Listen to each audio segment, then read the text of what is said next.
कौन आपण पवित्र देवस्नान पूर्णिमा विषय जानिछन्ति कि? पवित्र देवस्नान पूर्णिमार प्रथा महाराज इंद्रद्युम्न द्वारा आरंभ होइतिला, जहाँकि एबे श्रीमंदिर नीति और परंपरा भावे चली आसुची। एही पवित्र देवस्नान पूर्णिमार किछि विधि रही थाए। प्रथम विधि हेउछि स्नान मंडप प्रस्थान। तिनि ठाकुरंकु गर्भगृहरु आनी स्नान मंडप को निया जाए। एही विधि को पहंडी विजे बोली मध्य कहा जाए। एहा परे आसे महास्नान विधि। तिनि ठाकुरंकु 108 घड़ा पवित्र जल, गंगा जल, गंध, कुंकुम, हरिद्रा और विभिन्न औषधीय लतापत्र रे स्नान करा जाए। एहा परे आसे तृतीय विधि वेश परिवर्तन।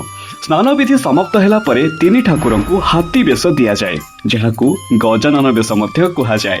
एहा परे चतुर्थ विधि आरंभ होइथाए, जहाकु कहा जाए अनसर आरंभ।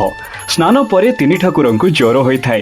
एथिरो आरंभ हुए अनसर, जेउथिरे चिकित्सा निमंते 15 दिन पर्यंत तिनि ठाकुर दर्शनरु विरत रुहंती।